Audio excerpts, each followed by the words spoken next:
پنلی که در خدمتون هستیم ما فرصت‌های در حقیقت اکوسیستم طلای آنلاین هستش و قاعدتاً چالش‌هایی هستش که ممکنه برای رسیدن به فرصت‌هایی که این حوزه برام فراهم می‌کنه در پیش رو داشته باشیم.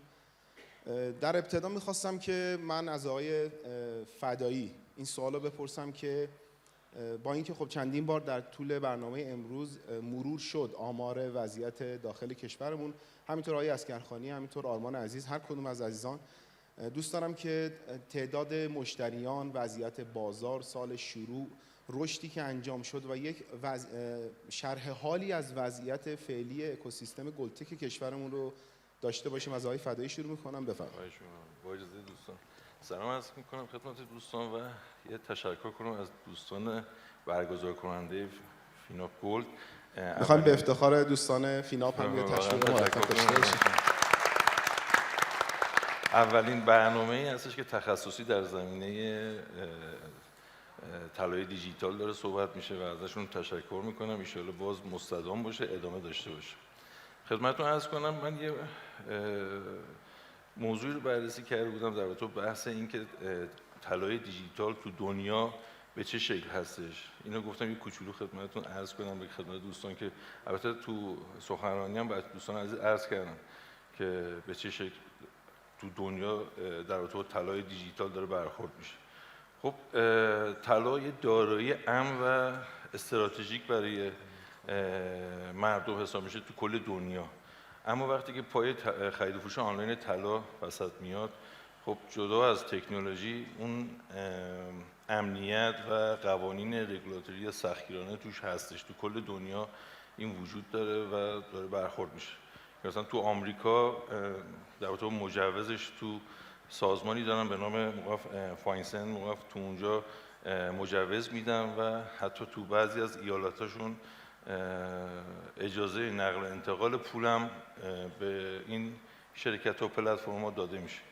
تو اروپا و انگلیس یه سازمانی وجود داره FCA که قوانین مبارزه با پولشویی و رگولاتوری اون شرکت ها تو اونجا قوانین مقررات مالیش هستش که تو اونجا دارن برخورد میکنن و اونا رو رعایت میکنن و قوانین سختگیرانی هم هستش تو کل دنیا نسبت به این بحث مدل کسب کار.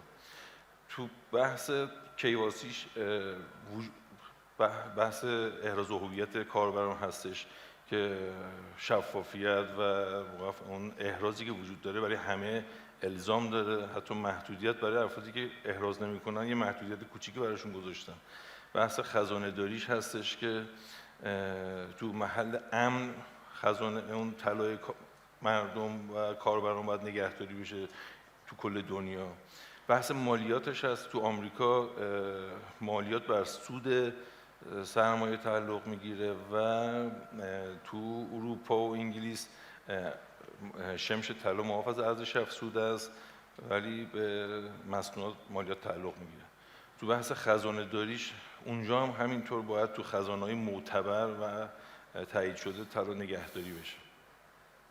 خب این نشون میده که ما پلتفرم‌های طلا تقریبا همسو با کل دنیا همین اتفاق داره میفته. یعنی ما خب مجوزامون رو اقدام کردیم، گرفتیم و طبق اون قوانین و مقررات سختگیرانه رگولاتوری داریم عمل میکنیم و داریم بالاخره طبق تمکینی که کردیم و همه پلتفرم‌ها تو همسو شدن و اون قوانین و مقررات رو دارن اجرا میکنن. ما تو بحث خزانهش هستش که ما همونجوری که تو کل دنیا گفتن که باید تو یه خزانه‌ای باشه که خزانه امن باشه، ما هم تو بحث همون روز اول اعلام کردن بانک کارگشایی و همه ما طلایی که در تعهد اون بود در اختیار بانک کارگشایی گذاشتیم، به اون توثیق کردیم اونجا.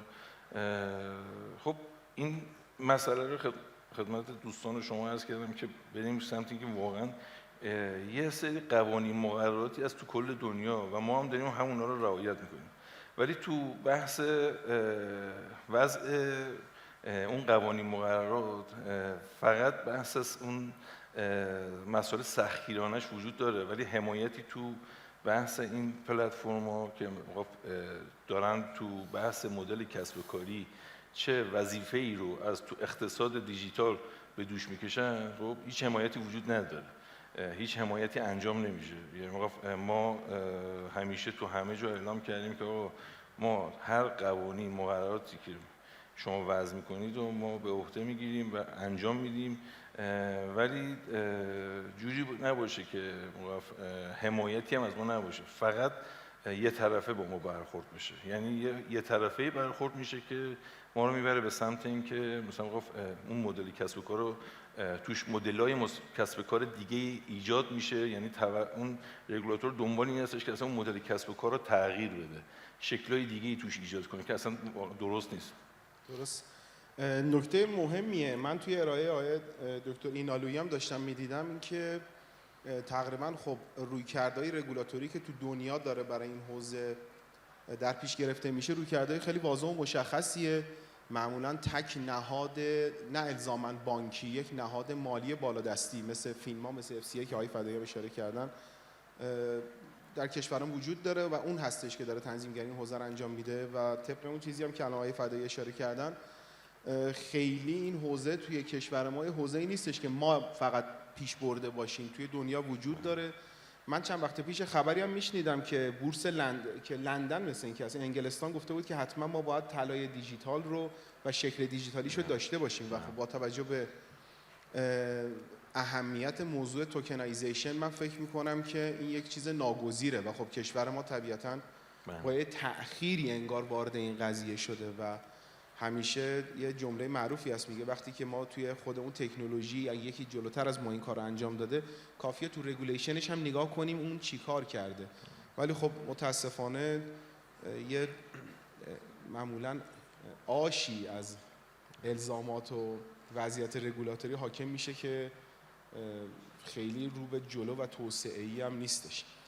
جناب عسگرخانی، می‌خواستم از شما هم همین سوالو بپرسم. اگر حالا آقای فدایی گزارش وضعیت بین‌الملل رو دادن، از گزارش وضعیت داخل و پلتفرم‌های داخل و اکوسیستم گلتک اگر شما هم بفهمید ممنون میشه.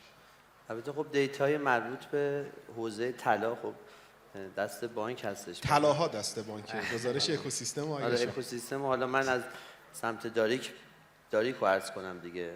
داریک رو عرض کنم. هم داریک هم اگر کلیت قضیه رو بتونید، هم شما آره هم خب آرمان اشاره کنید. در واقع حالا میتونم خیلی کلی عرض کنم که حدود 420 تا مجوز در حوزه در واقع اکوسیستم خرید و فروش آنلاین طلا داده شده و فکر میکنم حدود 20 تاش هستش که اکتیویتی بالاتری نسبت به بقیه داره و حالا آمارهایی که خود بانک میده که حالا خود آقایون عرض میکنن حدود 1.5 تا 1.2 تن طلا در واقع هستش و یه دیتایی هم از کاربران کل این ساختار هست که مثلا حدود 17 میلیون 15 میلیون کاربر در این فضا داره فعالیت میکنه.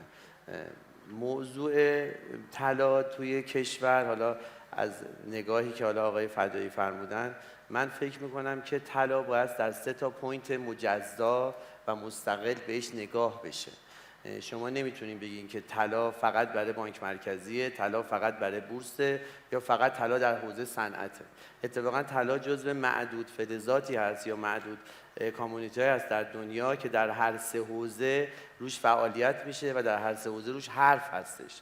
بانک مرکزی به خاطر اینکه پشتیبانی پول کشور طلا هست، قطعاً بایستی که بر یه بخشی از این موضوع نظارت بکنه، چون که یک در واقع وظیفه‌ای داره و وظیفش در واقع کنترل تورمه و باید با این کانسپت بتونه این کنترل رو انجام بده. همه جای دنیا این کارو میکنن.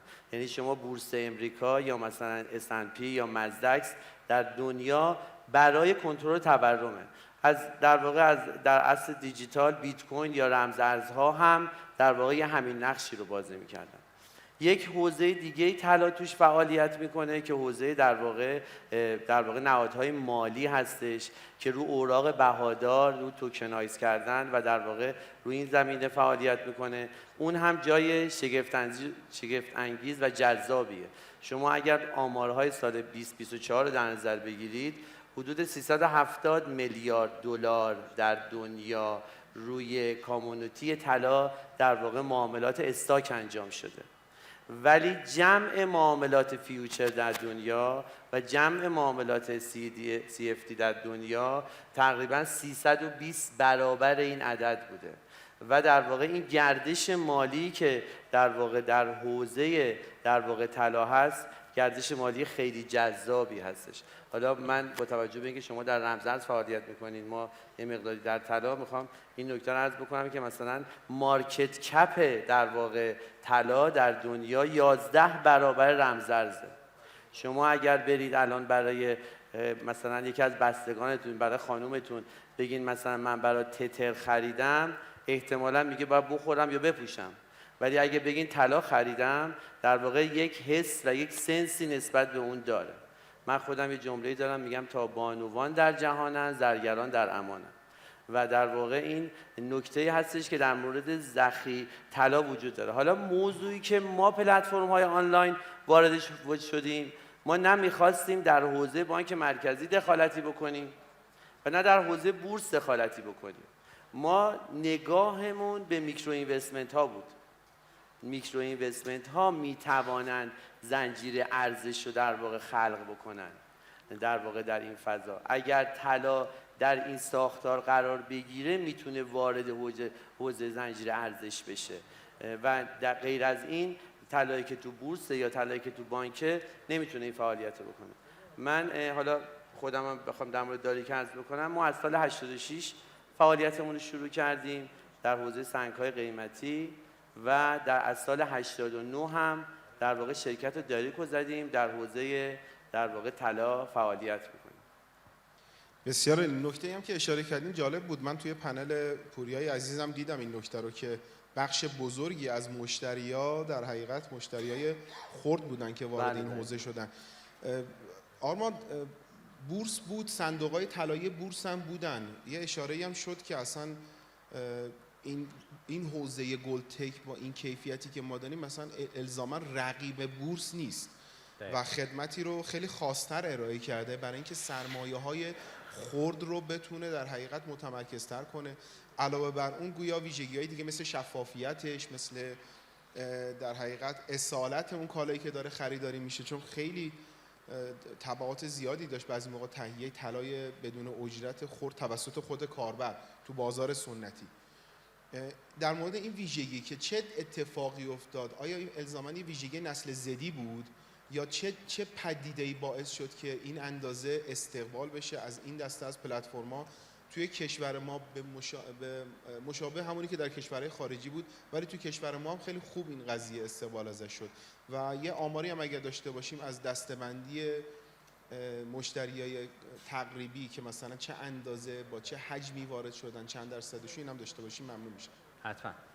فرمایش شما که بحث حالا بورس رو فرمودین، بورس حالا هم شفاف هست در واقعیت و هم ارزم خدمتتون در دسترس هم هست تا حدودی، ولی اون مزیتی که حالا پلتفرم‌های آنلاین طلا اضافه کردن بحث اینه که همه میفهمنش. خب یعنی به طور کلی صندوق بورسی اون داراییش یه بخشش طلاست، یه بخشش سکه است، یه بخشش همونطوری که فرمودن بحث پول نقد هستش که عملاً داره اون مدیریت نقدینگی داره اتفاق میفته و اگر مثلا اون صاحب صندوق در ارزم خدمت شما خرید و فروش یا اون پیش بینی که میکنه که آقا من چقدرشو نقد بکنم چقدرشو نقد نکنم اشتباه بکنه، از صندوق همه کسانی که این صندوق دارن ذی‌نفع هستن و ارزم شما یا سود میبرن یا ضرر میکنن. چیزی که حالا پلتفرمایی مثل پلتفرم طلا اضافه کردن بحث این هستش که واسه همه قابل درکه، یعنی اینکه آقا من 1 گرم طلا الان چنده، الان بخرم چه اتفاقی میفته، پس فردا بخوام بفروشم چه اتفاقی میفته. بحث نقدشبندگیشه. خب نسبت به اون بازار ارزم خدمت شما بورس عملا نقدشبندگی بسیار سریع‌تری داره. حالا ما پارسال آنن تصویه می‌کردیم، ولی خب با توجه به مشکلاتی که پیش اومد از سمت نهاد ناظر، خب عملا الان شده در بازارهای سیکت‌های پایا که عملا در همان روز داریم تصویه می‌کنیم، ولی خب در قالب سیکت‌ها خب نقدشبندگی بهتری دارن. خب این هم یکی از مواردی بودش که باعث شدش که مردم اقبال داشته باشن نسبت به این سرویس. از اون ور نسبت به بازار سنتی بحث خب دسترس پذیری بود که خب دسترس پذیری خیلی ساده‌تری داشتیم و همچنین اجرتی بودش که نسبت به بازار سنتی خیلی خیلی فرق می‌کرد. یعنی شما اگر بخواید یه مسکن ساخته شده بخرید الان نزدیک 30% بعد مازاد بر ارزش طلا هزینه بکنید. اگه طلا دست دوم بخرید بعد نزدیک 7% هزینه بکنید در بازار سنتی. ولی خب عملاً در پلتفرم آنلاین این عدد بین 1 تا 0.5% بر اساس پلتفرم‌ها متغیر هستش که خب خیلی نفع بهتری داره. فکر کنم مجموعه اینها باعث شدش که اقبال بیشتر بشه.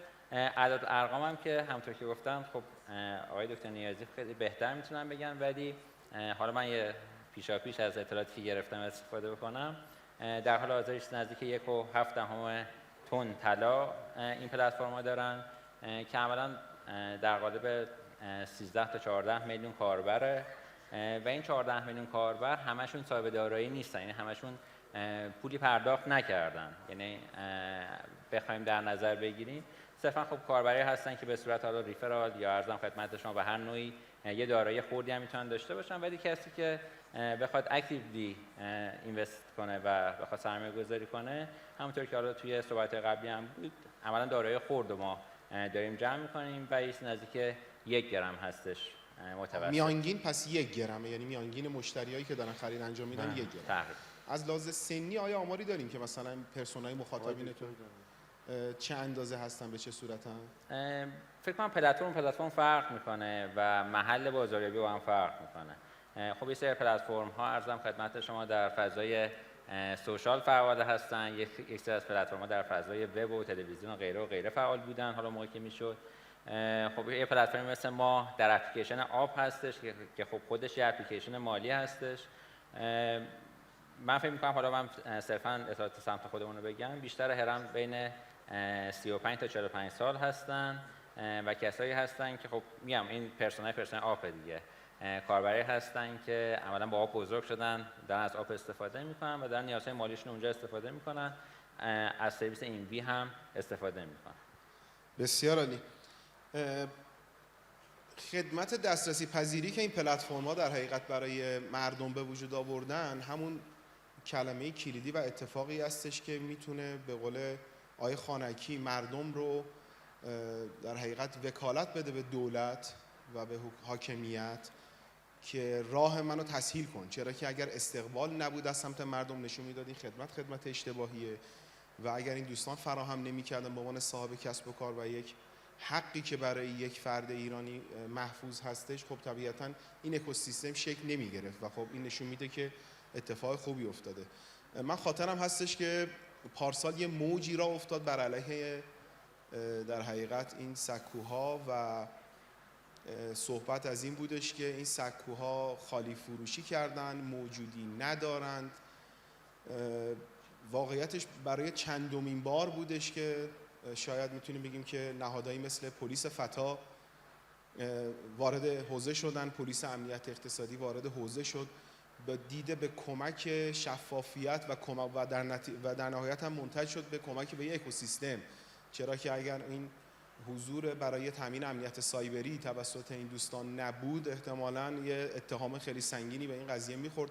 ورود انجام شد، بررسی انجام شد و حالا آقای دکتر نیازی بهتر میتونن در مورد این موضوع توضیح بدن و در مورد اطلاعات و آمار، ولی اینجوری که مشخص شد اینه که ذخایر متناسب و خوبی تا حدود بسیار زیادی با تطبیق با موجودی فروخته شده در بانک کارگشایی ذخیره شده بود که واقعا جای تقدیر و تشکر داره از همکاری که خیلی عجیبه توی اکوسیستم اقتصاد دیجیتال. یکی از نهادهای خیلی محبوب خیلی به طرز عجیبی پلیس فتاست، هم توی حوزه رمزارز هم توی در حقیقت حوزه طلای آنلاین و همیشه کمک حال بوده. حالا آقای دکتر اصل جنس دست شماست، مثل اینکه همه طلاها اونجاست.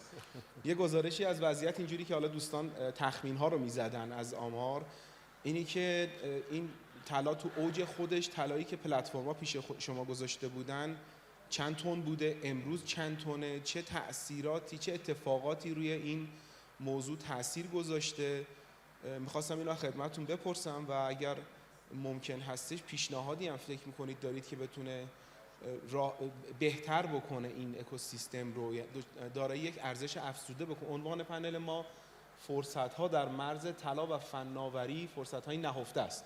من خیلی دوست داشتم بیشتر به رگولاتوری میرسید ولی خب آیاس ترکی اونو گرفت. فرصت‌هایی هم که فکر می‌کنید که نهفته هستش برای این موضوع، این حجم طلایی ذخیره شده، برای هر دو تا موضوع در خدمت حضرت عالی است. بسم الله الرحمن الرحیم. خب خدمت شما عرض کنم که اردیبهشت 1402 بود که اولین پلتفرمی که حالا مراجعه کردن شرکت داریک بود و تلاسی بود و بعد به ترتیب همینجور شرکت‌ها اومدن. بعد حاکمیت تکلیف کرد که به بانک کارگشایی حتما بیارن. ما با آغوش باز دوستان رو پذیرفتیم، سعی کردیم خدمات سرویس‌های بانکداری باز رو در اختیارشون بذاریم، درگاه بهشون بدیم، نیازهای بانکیشون رو تامین کنیم.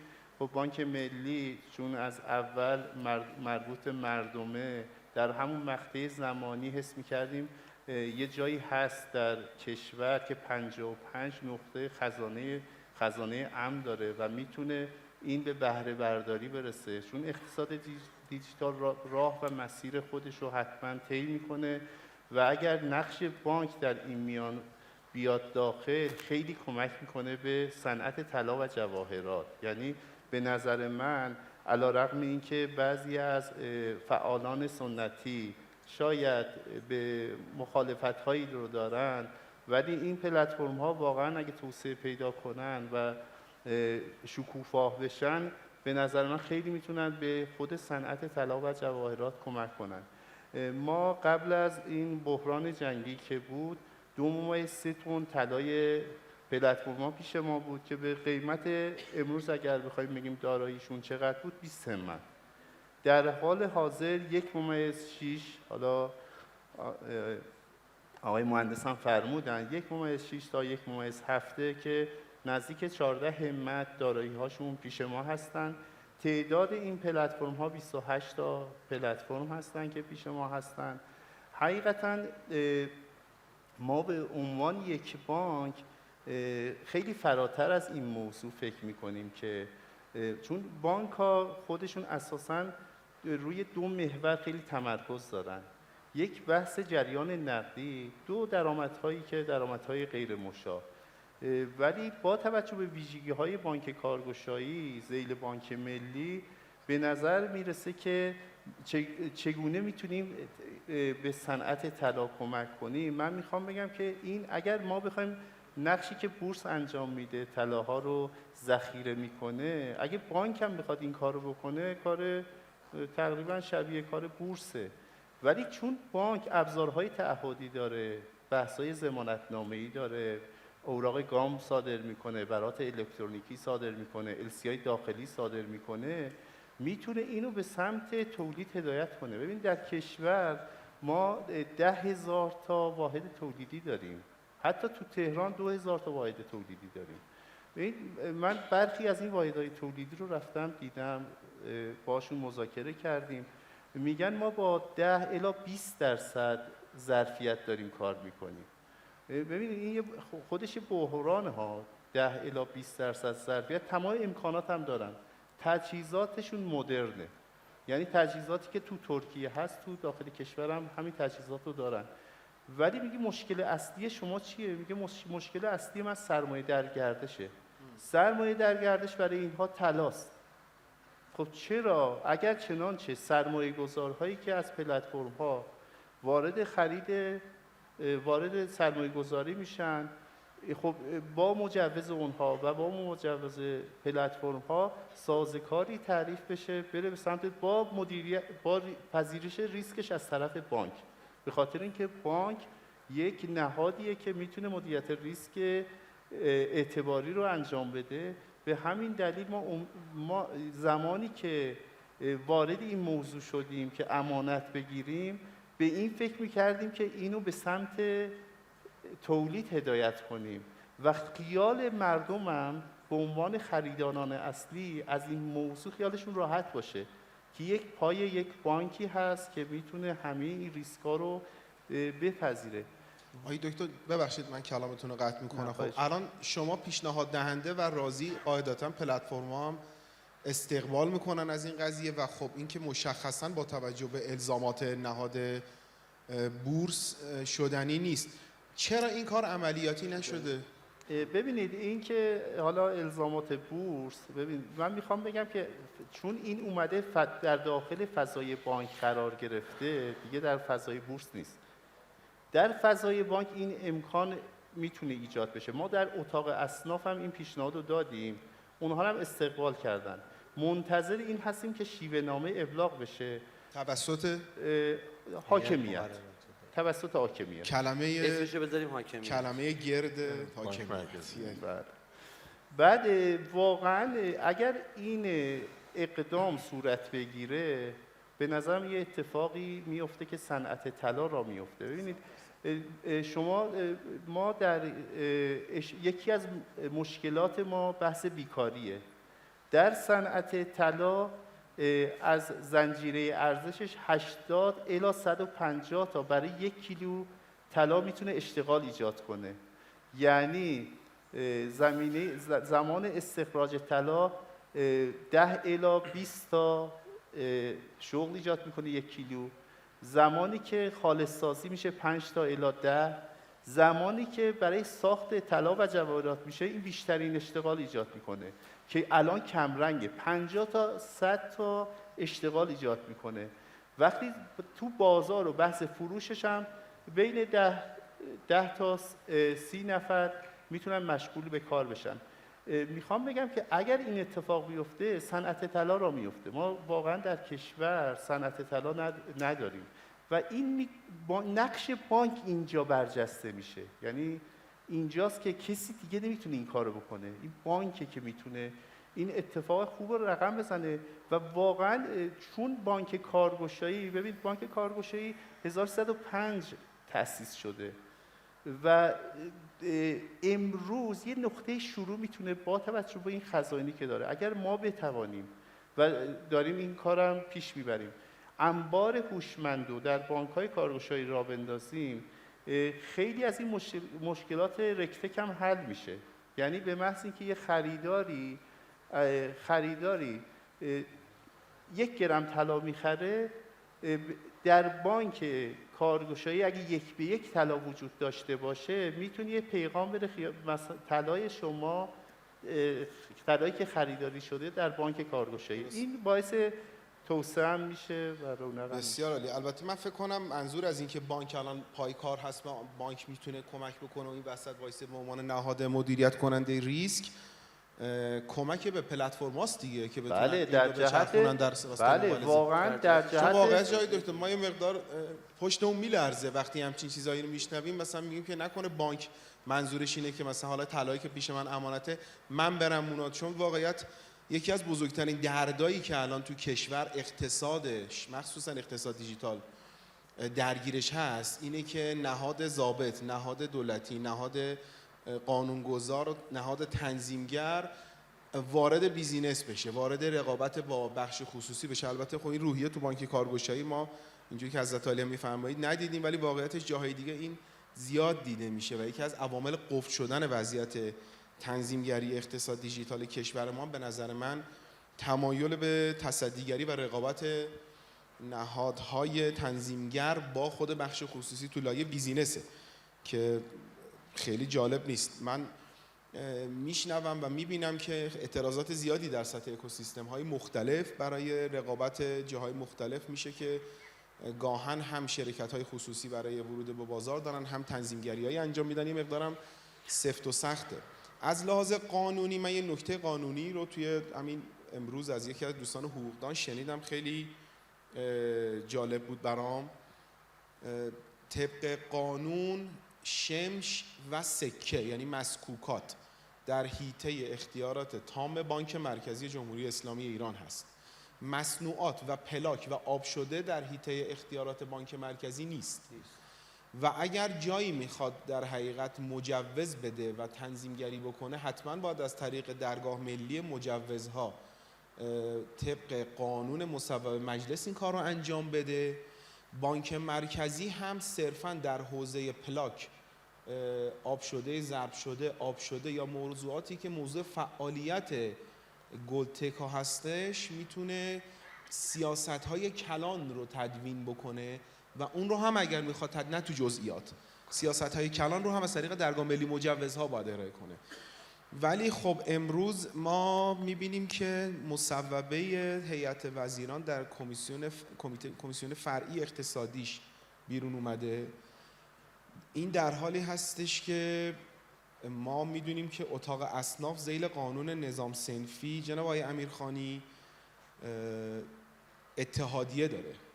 قانون اصناف پس قانون نظام صنفی میشه قانون حکمفرمای پس به این موضوع قانون در حوزه بانک مرکزی پس تکلیف رو برای سکه و شمش استاندارد، شمش هم میشه شمش استاندارددار مشخص کرده. بقیه حوزه کار یک حوزه صنفی میشه ذیل قانون نظام صنفی. قانون نظام صنفی میگه که این کار باید از طریق اگر سنتی باشه اتحادیه‌های سنتی، نوین باشه اتحادیه‌های نوین، مثل اتحادیه کسب و کارهای فضای مجازی باشه. یکی از اتحادیه‌هایی که ذیل اتاق اصناف هستش. اگر مجوز رو داره اونجا میده، پس این الزامات این چند صدایی برای این که من مجوز میدم چیه؟ توی پنل قبلی ما دیدیم که اشاره شد که اگر توی دولت در حقیقت وزارت سمت از طریق مرکز توسعه تجارت الکترونیک داره سندباکس رو میره، یه بار میگه که حالا اینا بزرگ شدن ما دیگه نمیریم.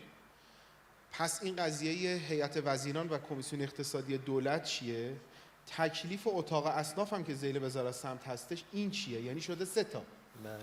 قانون اون چیزی که از لحاظ حقوقی داره میگه به وضوح اینه که اتحادیه باید این کار رو انجام بده، اتحادیه باید نظارت رو انجام بده. چند وقت پیش هم از سامانه نظارتی خودش هم برده‌برداری کرده.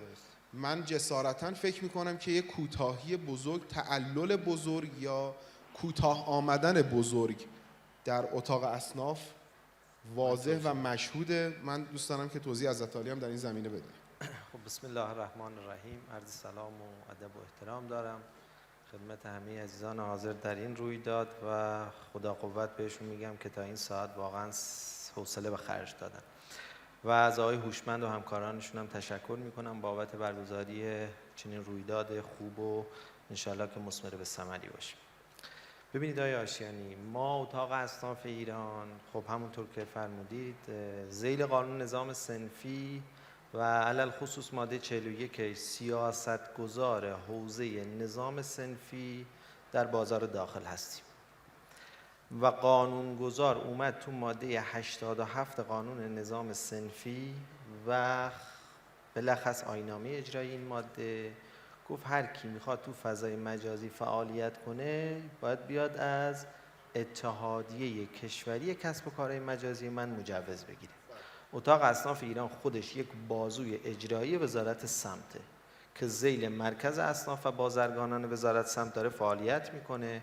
اتاق اصناف ایران به اذن قانون نظام صنفی این اختیار رو به اتحادیه کشوری کسب و کارهای مجازی داده. دوستان در حوزه بیایم جزئی‌تر موضوع رو پیگیری کنیم و صحبت کنیم. خب در مورد طلا و پلتفرم‌های طلا و معاملات آنلاین تو فضای مجازی ما یک کاربرگی داشتیم که از سال 1399 به اذن قانون تسهیل صدور مجوزهای کسب و کار و قانون اصلاح مبادی 1/7 اصل 44 ما اینو دادیم به هیئت مقررات زدایی، مصوب کردیم، رو درگاه بارگذاری شد و درگاه ملی مجوزهای کشور برای همه اشخاص حقیقی و حقوقی این فضا باز بود. تا زمانی به شما هیئت عالی مقررات زدایی ذیل قانون تسهیل کسب و کار این اجازه رو میده که این صلاحیت هم در اختیار شما دیده بله باشه. دیده. قبلا ما این کاربر رو آقای آشتین تو درگاه ملی مجوزهای کشور داشتیم تا روزی که دوستان و پلتفرم ها تونستن با بازاریابی های خوب و توانمندی که خودشون در این حوزه و نوآوری که داشتن جذب کاربر، مشتری و مصرف کننده داشتن، اون موقع حاکمیت و دستگاه‌های زیر ربط این موضوع که حضرت علی اشاره کردید، بانک مرکزی، مرکز توسعه تجارت، خود وزارت اقتصاد اومدن یک نامه‌ای به اتاق اصناف ایران دادن که این موضوع یک حساسیت ویژه‌ای داره. خب بالاخره باید اینجا باید یه حق و حاکمیت بدیم. حاکمیت حافظ اموال عمومی مردمه. گفت جسارت نشه، گفت پلتفرم ها دارن کاربرای میلیونی جذب میکنن و دارن طلا اونجا ذخیره میکنن، ممکنه خالی فروشی بشه، ممکنه پول مردم اونجا بلوکه بشه و موضوعات از این قبیل. که اومدن یه نامه زدن گفتن خب ما چیکار کنیم؟ اتاق اصناف ایران گفت من چیکار کنم؟ من طبق قانون نظام صنفی میتونم ضابطه گذاری این موضوع رو انجام بدم، چون قانون بهم اختیار رو داده. که اومدن به اتحادیه کشوری کسب و کارهای مجازی نامه رو ابلاغ کردن و گفتن با خود پلتفرم ها بشینیم. چندین مرتبه خود سکوها رو دعوت کردیم، اتاق اصناف ایران و اتحادیه کسب و کارهای مجازی، که بشینیم با هم فکری کنیم و ضابطه این سکوها رو بنویسیم. که نوشتیم، یعنی من دارم پروسه رو میگم، که نوشتیم و دادیم به هیئت عالی نظارت بر سازمان‌های صنفی که در مرکز اصناف و بازرگانان وزارت سمت مستقره.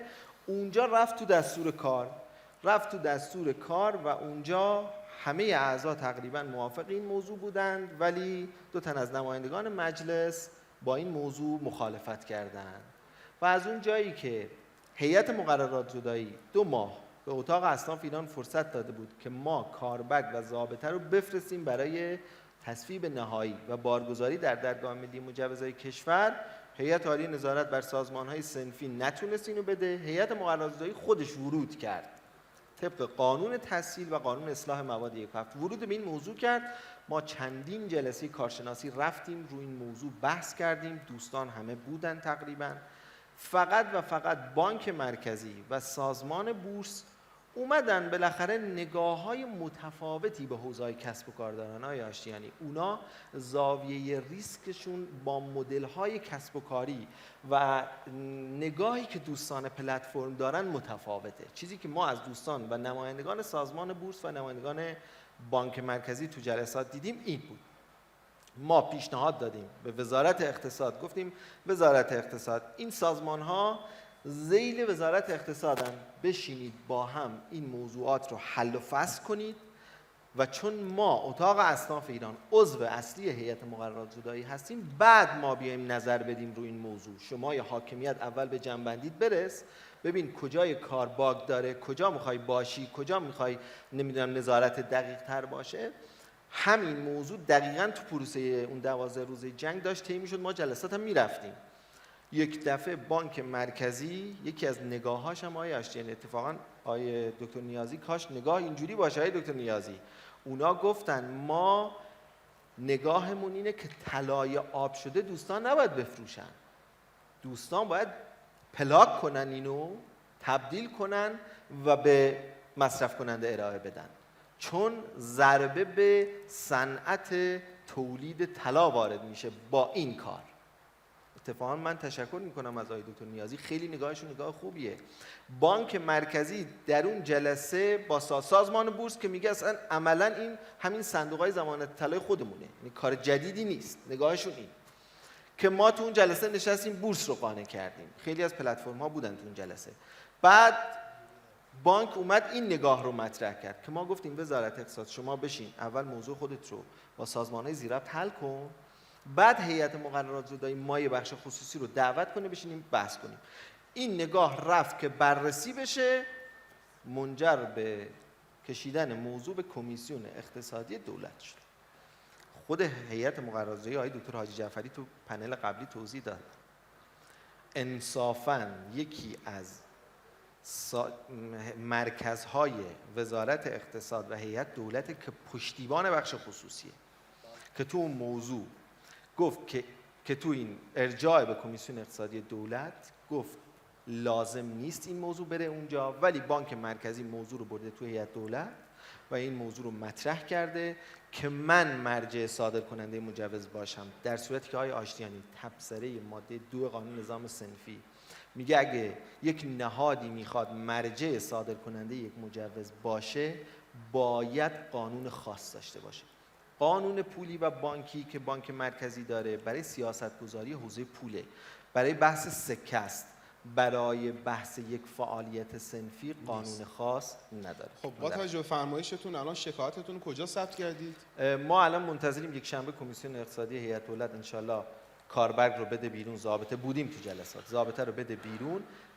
طبق قانون تسهیل صدور مجوزها هر ضابطه‌ای تو هر ارگان دولتی، حتی خود ریاست جمهوری، خود مجلس شورای اسلامی، باید بیاد از فیلتر هیئت مقررات زدایی و بهبود محیط کسب و کار بگذره که بتونه تو درگاه ملی مجوزات کشور پس چرا بشه. داره میره مصوبه هیئت وزیران بشه اگر در سطح الزامات؟ ببین من همینجا با آقای دکتر نظری رئیس مرکز پایش، با آقای دکتر حاجی جعفری هم روی این موضوع بحث کردیم. حتی اگر مصوبه هیئت وزیران باشه، ما طبق قانون اصلاح مواد 1 و 7 و قانون تسهیل صدور مجوزهای کسب و کاری میتونیم اونجا از مصوبه هیئت وزیران رو بیاریم، از ظرفیت هیئت مقررات زدایی که رئیسش وزیر محترم اقتصاد استفاده کنیم و به عنوان یکی از موانع کسب و کار این رو تسهیل کنیم، حتی اگر شرط سختی تو اون مصوبه اون وقت تو اون هیریبیری و درگاهی دوستان رو نمیبندن؟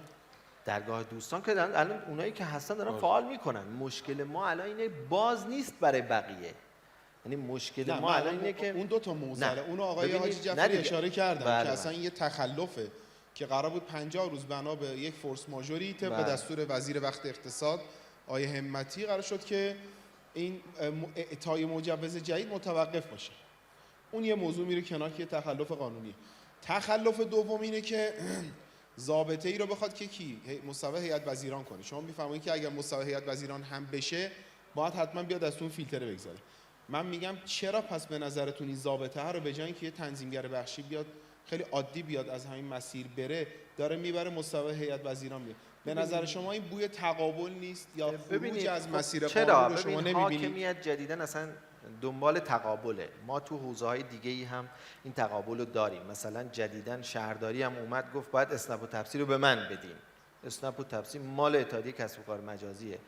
تو شاید رسانه ها میشنوین دیگه، خود آقای مثلا بابک زنجانی اومده اپلیکیشن داتوان آورده برای همین بحث جابجایی هوشمند مسافر، شهرزاد و شهرداری آورده.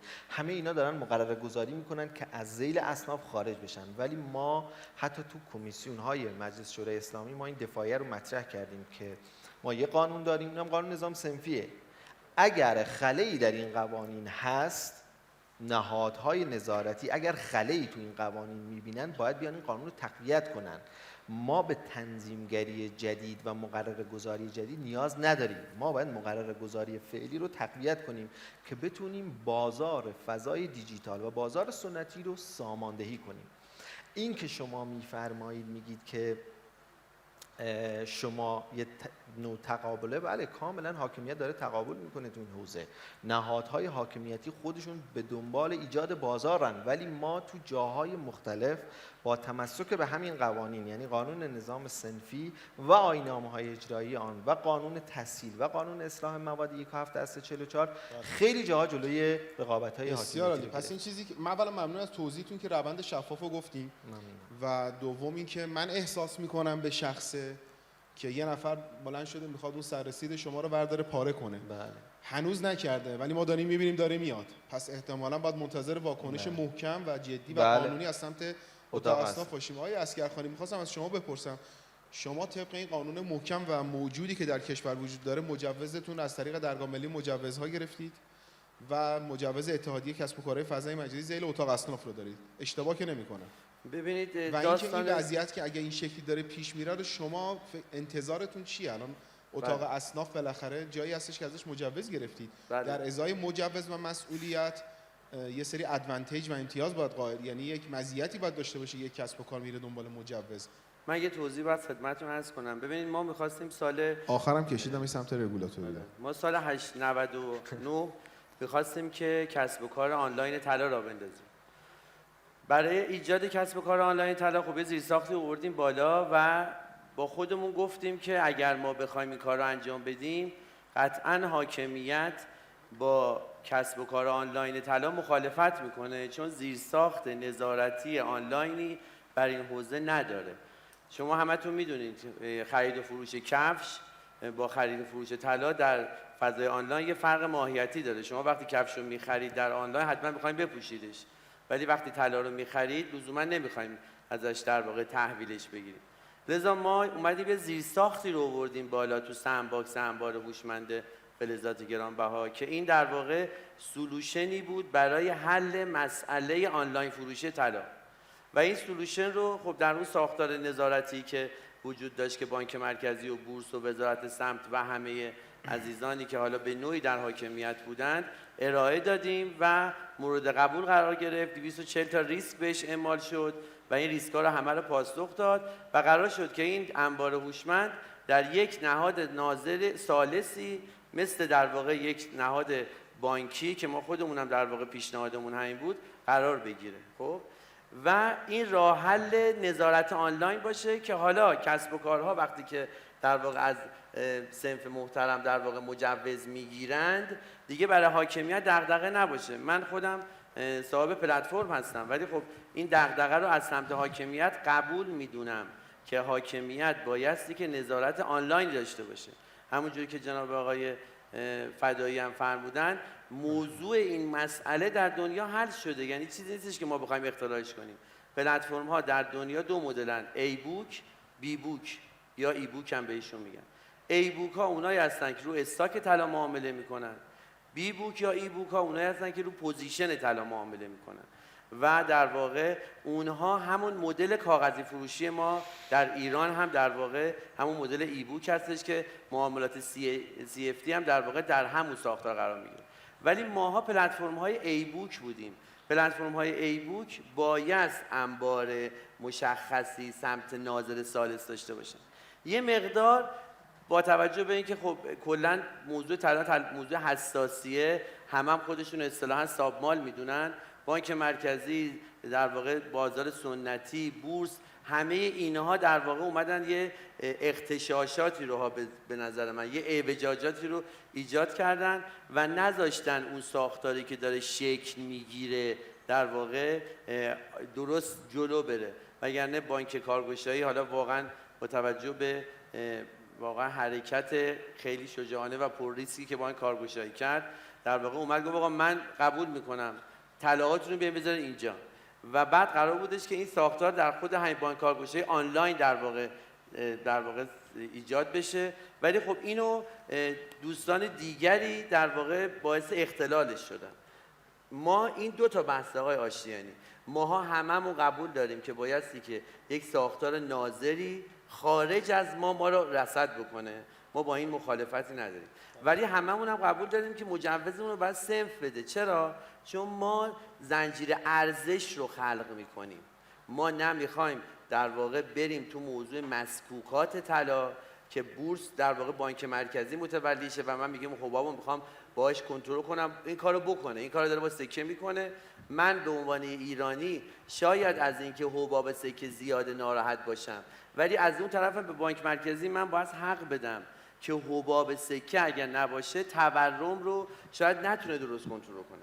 از اون طرف هم اوراق بهادار بورس جای خودشه، ما اصلا به اونم دخالتی نداریم. ما اومدیم سراغ زنجیره ارزش، همونی که آقای دکتر نیازی فرمودن، که بتونیم طلا رو وارد بازار ارزشی بکنیم و سودآوری ایجاد بکنیم. درست. جناب فرجی زاده شما راجع به این موضوع اگر ممکن نظرتون رو بفرمایید.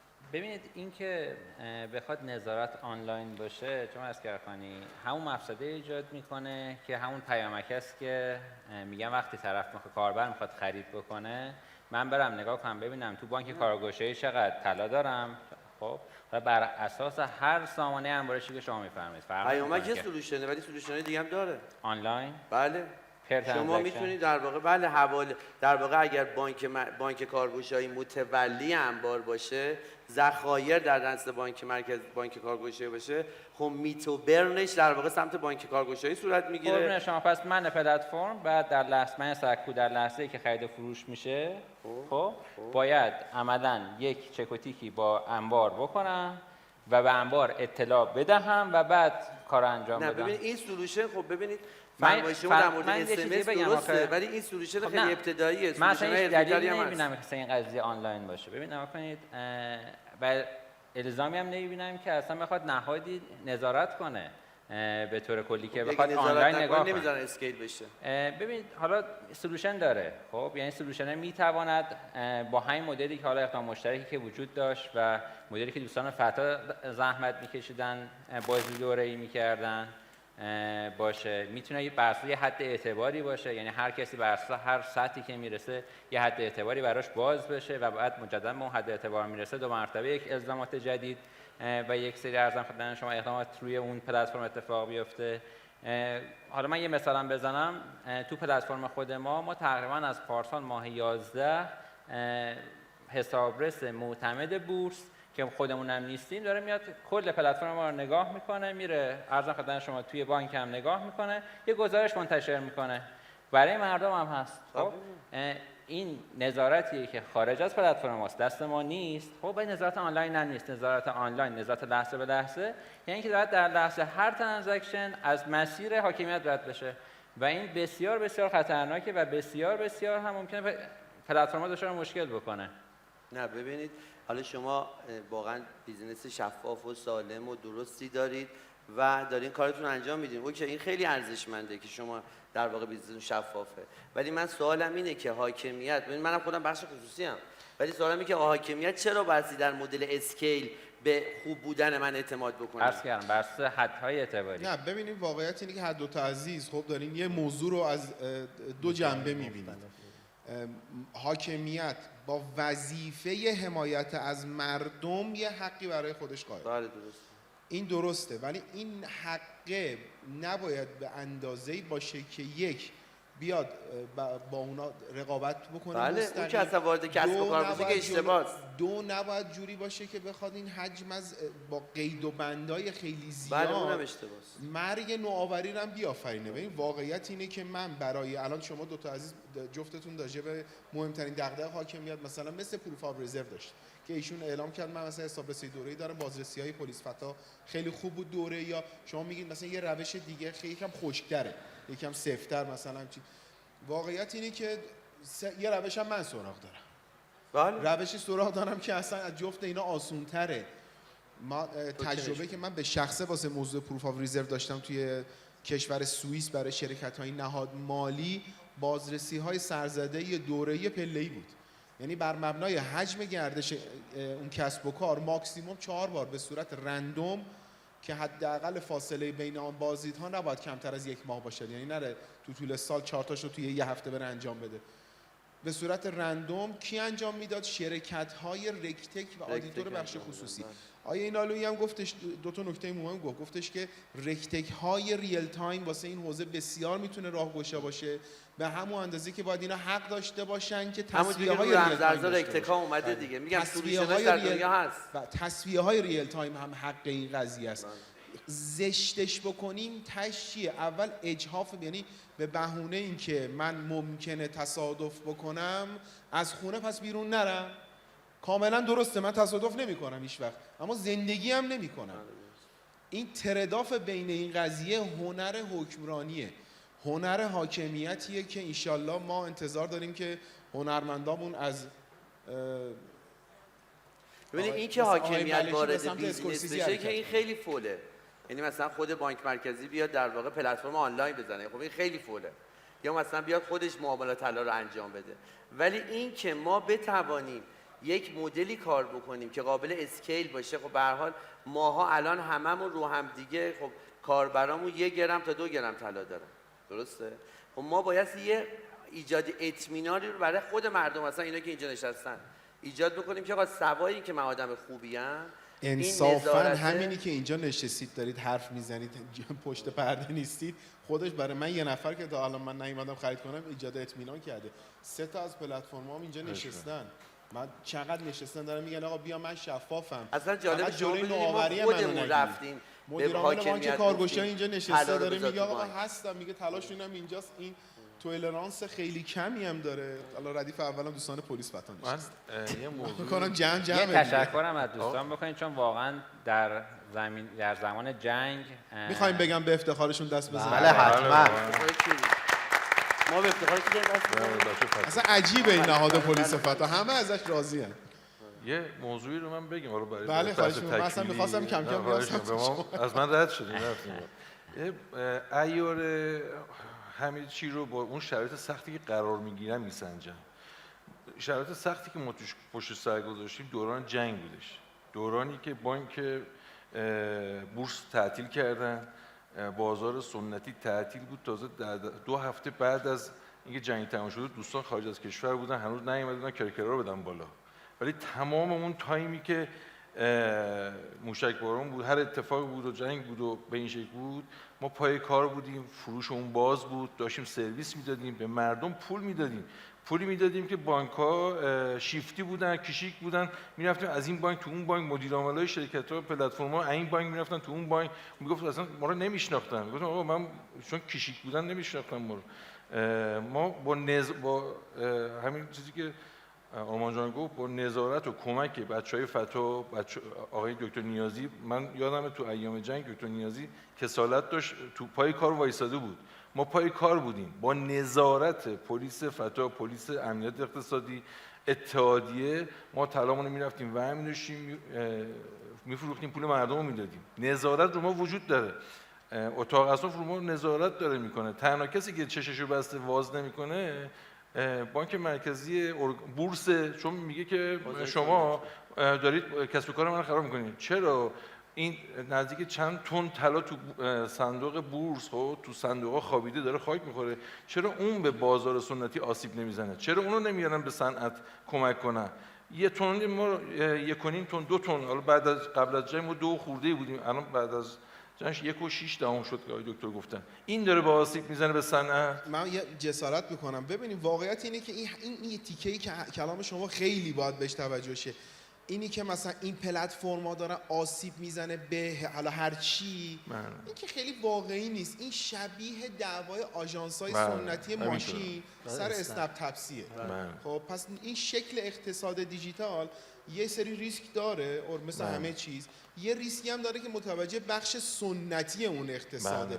پس این حرفا حالا باید شنونده عاقل باشه که خب نیستش. ببینید ما الان وزارت سمت یه ذره اوایل خیلی پشت این کسب و کارا بود، الان واقعا من فیس میکنم که وزارت سمت داره ما رو پاس میده سمت بانک مرکزی، چون بانک مرکزی خیلی شلوغ‌کاره، نامه میزنه به شام که اینا رو تعطیل کنید، نامه میزنه به این ور اون ور، همه ساختارهای حاکمیتی که آقا اینا مشکل دارن، در صورتی که ما داریم کار میکنیم، نظارت کامل رو ما هستش، ساختارمون خیلی منظمه، خیلی آنلاین هستیم، قیمتمون طبق بازار مشخص میشه، ما خریدمون از همون بازار سنتی هستش و اینجوری نیستش که مثل بازار بورس روزی 10% تلرانس داشته باشیم. ما کل تلرانسمون زیر 1% هستش. اینجوری نیستش که صبح کاربر درگاه سایتش رو باز کنه ببینه 10% داراییش به فنا رفته، نابود شده.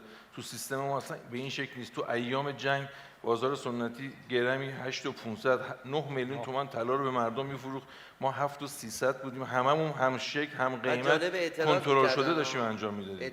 مجرد اعتراض قرار میگرفتیم به خود ما. شما چرا طلا رو یکم ببینید به خود ما زنگ زدن چرا میدادین؟ گفتن شما دارین زیر فروشی میکنید. گفتم چرا؟ گفتن به خاطر اینکه طلا تو بازار سنتی 8.5.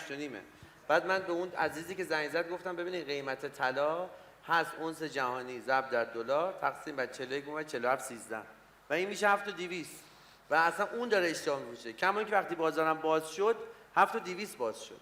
ببینید اینی که واقعیتش اینه که ما تو کشور تورمی زندگی میکنیم. اینو کسی میتونه انکار کنه که ما تو کشور تورمی زندگی میکنیم؟ خب مردم نگران داراییشون هستن ولو به این موضوع خورد، ولی بعضیا ناراحتن از این موضوع که چرا این موضوع تسهیل شده، چرا این موضوع راحت داره جلو میره.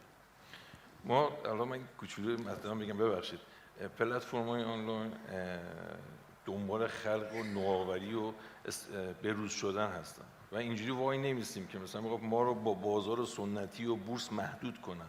ما در حال پیشرفت هستیم، در حال خلق ارزش هستیم، داریم کار میکنیم، هر روز یه فیچر جدیدی تو صنعت طلا تو کار خودمون داریم میاریم. اینو باید اختیار رو بذاریم به مردم که چی رو انتخاب میکنن. ما تو تلاسی سرویس تحویل در منزل داریم، فکر میکنیم که همه مردم الان هجوم میارن طلاشون رو با سرویس تحویل در منزل تحویل میگیرن. خب این راحته، با یه مبلغ هزینه جزئی تو سیستان بلوچستان پلاک رو تحویل میدیم. و چرا نمیگیرن؟ کاربر نمیخواد تحویل بگیره، ما رو به عنوان امینش و مطمئنش قبول کرده.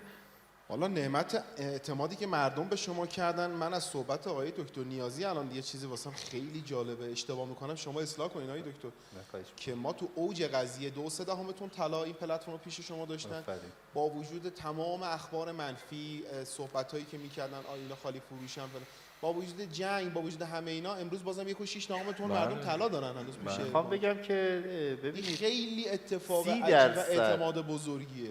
30% مردم این رفتار مردم نشون میده که اعتماد دارن به پلتفرم ها، به اکثر پلتفرم ها اعتماد دارن. 30% خروج انجام شد، یعنی 70% مردم در اون شرایط بحرانی با همه اون مسائلی که پیش اومد 70% نگه داشتن، دست نزدن. این خیلی به نظر من نشون میده رفتارهای مردم نسبت به پلتفرم ها مثبت بوده، نگاه مردم نسبت به این موضوع. اصلا آقای دکتر حالا که اومد سمت شما، من یه سوالی هم داشتم، یه سری چیزایی که بالاخره به گوش میرسه. شما واسه نگهداری این طلاها کارمزد میگیرید، درسته؟ مقدار این کارمزد رو میشه؟ ببینید ما اصلا تو قسمت اول مقدمه عرایزم خدمت شما گفتم یک بانک دنبال ورود جریان نقدینگیه. قسمت دومش بحث خیلی درآمدی. نرم و عرفه ها این قضیه. بله تو همه کاستودی ها بله این اتفاق. ببینید ما از روز اول تو مذاکراتی هم که با دوستان داشتیم با پلتفرم ها گفتیم ما همه امکانات بانکداری باز رو در خدمت شما میذاریم. جریان نقدی، خب این جریان نقدی هم مربوط به مشتری های پلتفرم ها هستن. جریان نقدیتون اگه به سمت ما بیاد، ما اصلا 0% میشه کارمزد ما، یعنی کارمزدی که از شما میگیریم 0% میشه، به شرط اینکه جریان نقدیتون به سمت ما بیاد. این یه نکته. همه این طلاهایی که پیش ما میاد بیمه میشن، هزینه‌های عملیاتی داره. با تمام این وجود به ارزش امروز اگه نگاه کنید، ما 0.4% ارزش امروز کارمزد سالیانه میگیریم، سالیانه، نه اینکه هر تراکنش بر مبنای وزن طلا. بله، یعنی وزن طلا. بله، یعنی 4 سالیانه 0.4%. بله. یعنی حالا 4 تقسیم بر 365 381,000 ریال روزی 1/1000% بر مبنای کیلوگرم طلای موجود. بله. AUM. بعد بله. اینم هر چند وقت به چند وقت، یعنی پریود برداشتش ماهانه است، کوارترلی، سالانه است. هر لحظه زیر یک ماه حساب میشه. هر لحظه بیان بگیرن روز شماره. روز شماره. بله. یعنی خیلی ناچیزه. من 1 کیلو طلا اگر خدمت شما بذارم تو بانک کارگشایی، 1 سال بعد من 381,000 ریال به ما شما کارمزد اون یک کیلو رو میدید. 1 کیلو رو خب نه، کارمزد ریالیه یا بر مبنای طلا؟ ریال. چقدر میشه 1 کیلوش؟ 381,000 ریال. 10.45 ضرب در 365 کنید. 365 ضرب داره 10.45. 10.45 این ریالیشه. تقسیم بر 8.5 میلیون. نه همین، این سالیانشه. سالانه 381 ممیز سالی 381,000 تومان. هر 1 کیلو طلا کارمزدی هستش. حالا تقسیم بر 8 میلیاردش کنید درصدش. به همین دلیل ما دنبال این نیستیم که کارمزد بگیریم. دکتر فکر کنم یه ذره بیشتره. نه همینی که خدمت شما. نه خیر. آقای طلاسی، آقای اینبی بیشتر نیست، همینه. اگر بیشتر از این گرفتی بیاین برگردونید. اگه هست همین الان اگه برگردونید بهتون. ولی دنبال واقعا جریان نقدی، ورودی جریان نقدی هستیم. و اگر آقا خیلی بانک کارگشایی خوبه واقعا. یعنی ما اصلا مجانی کار میکنیم، یه جورایی به نفع مردم کار میکنیم. خب پس دومین نکته، شما ساپورت میکنید از این قضیه که دوستان بتونن با بازه‌های زمانی چابکتر، با حجمای دست بازتری بتونن از کاستودی بردارن، بیارن، بزنن، بتونن اینو به چرخه برگردونن. ببینید ما تا امروز دوستان شاهد هستن، مثلا تماس گرفتن، خب زمان اداری بانک 6.5 تا تو این ایام تا 12.5 بود دیگه. بله. دوستان تماس گرفتن گفتن ما مثلا 4 میرسیم، 3 میرسیم. ما کل تیمو نگه داشتیم که دوستان برسن، ما تایید کنن. یکی و هر سه تا ما واقعا آقای دکتر همیشه پای کار بودن. من دیدم یه اینجوری هم شد. نه حالا اشکال نداره. گرمی دیگه. بله گرمی. بله. گرمی 381,000 تومان سال. 360 نه آقا بگو نه، اول. خیلی تو ما- عددش نره. ما یه شمش 38 میلیون تومان در سال. آها، بله یه دیگه، شمش یادم، 38 بله. میلیون تومان. خب همون میشه 14 شما بزنید تو ماشین حساب 750 میشه همون 44% میشه سالیانه. و ما انتظار داریم آره که میشه 4% بله. الان من 38 میلیون نه تقسیم بر 9 من میلیارد 380,000 تومان رو گفتم که نه 38 نه، میلیون تقسیم اون بر یکی 9 دارم. میلیارد بله. تومان یک کاملا کیلو درست شمش میگن آقای کردیم. مهندس. آقا خدا برکت. ما مشتریانی بله. داریم که صفر هم گرفتن دیگه، یعنی به ما گردش کارمزد مالی هم ندادن. داره، آفرین. آقای تراسی مشتری ما هم در خدمتشون هستیم. نه، حالا واقعاً، مشتریانی داریم آقای واقعاً. دکتر نیازی ما واقعا دلسوزانه. خب حالا جدا از این ضوابطه که دیگه الان گردن- تعریف کنین کارمزد کمتر نمیکنن. نه چرا تاثیر داره؟ ما واقعا خیلی زحمت ما رو کشیدن. بلدی شما بلدی الحمدلله. این تاثیر نیست. آی دکتر یه نکته دیگه، اینم باز دوباره چیزیه که به ما کارگشایی دوستان گفتن که حالا فارغ از طلای آب شده شمش استاندارد وقتی میاد مثل اینکه یه بازبینی مجددی هر شمش 7 میلیون تومان هزینه داره دریافت میشه. اینم در حال حاضر دوستان 1 ریال به این موضوع پرداخت نکردن. این در حال حاضر که صحبت میکنیم 1 ریال پرداخت نکردن. حالا باید بکنیم ولی باید بکنه. حالا 7 میلیون تومانه. نه الان توضیح اگه رایگانه آره. قرار شده بانک. ببینید ما راهکار برای دوستان گذاشتیم. گفتیم یک مرکز مبادله شمش استاندارد. بله شمش اونجا ما هم چون هم قبل از حراج هم در حین حراج هم بعد از حراج بانک کارگشایی نقش داره و به صورت انحصاری با مرکز مبادله ارز و طلا همکاری داره. گفتیم هر شمشایی هم که اونجا شما میخرید میتونید جایگزین کنید به خاطر اینکه هزینه ندید. مثلا خود تلاسی، خود حالا شرکت داری، خود دوستان این اتفاق افتاده. ما داریم همراهی میکنیم که هزینه ندن. اصلا دنبال این هستیم که کمترین هزینه رو بدن. ما دنبال دریافت کارمزد نیستیم و این فضا رو هم داریم ایجاد میکنیم که این جابجایی ها انجام بشه.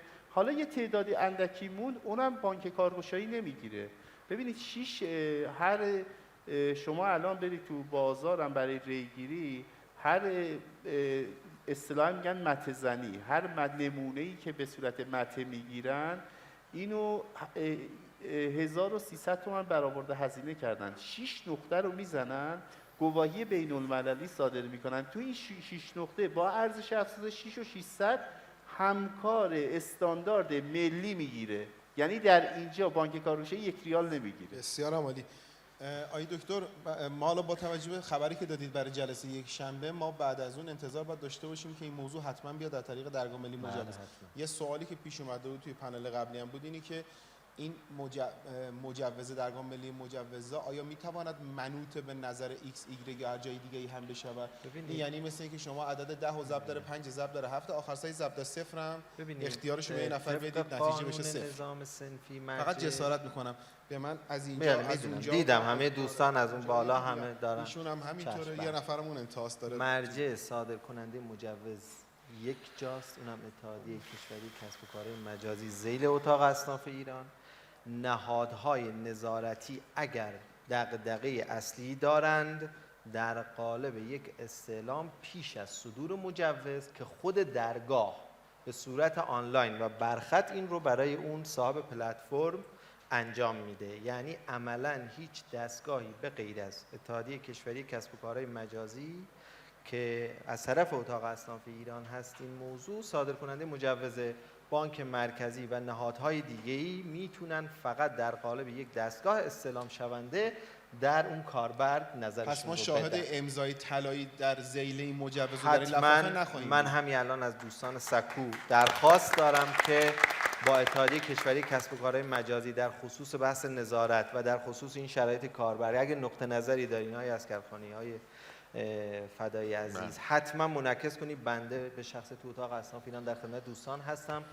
یک شنبه مصوبه کمیسیون اقتصادی هیئت دولت انشالله بیاد بیرون. هیئت مقررات‌گذاری مطمئنا روی این ضابطه نظر داره. ما بخش خصوصی و بخش دولتی که اعضای هیئت مقررات‌گذاری هستیم روی این موضوع حتما کار میکنیم و سعی میکنیم با نگاه تسهیل این موضوع بره به جلو و همه دوستان واقعا در یک فضای امنی بتونن انشالله. آقای دکتر این حق هر کسیه که تو این کشور زندگی میکنه قانون پشت شماست بله، و قانون نظام سنفی. خروج از قانون یا قوانین اضافی تا به امروز فقط صرفا مشکل ساز بوده. اگر اجازه بفرمایید دیگه برای جمع‌بندی برنگردیم. اگر نکته خاص کوتاهی هستش هر کدوم از در حد 30 ثانیه میخوام بگن من اینو نگردونم که حتما دوام میکنن. اگر نیستش که هم از شما تشکر میکنم هم از همه عزیزانی که وقتشون رو گذاشتن و ما رو تماشا کردن. خیلی متشکرم. بله خواهش میکنم.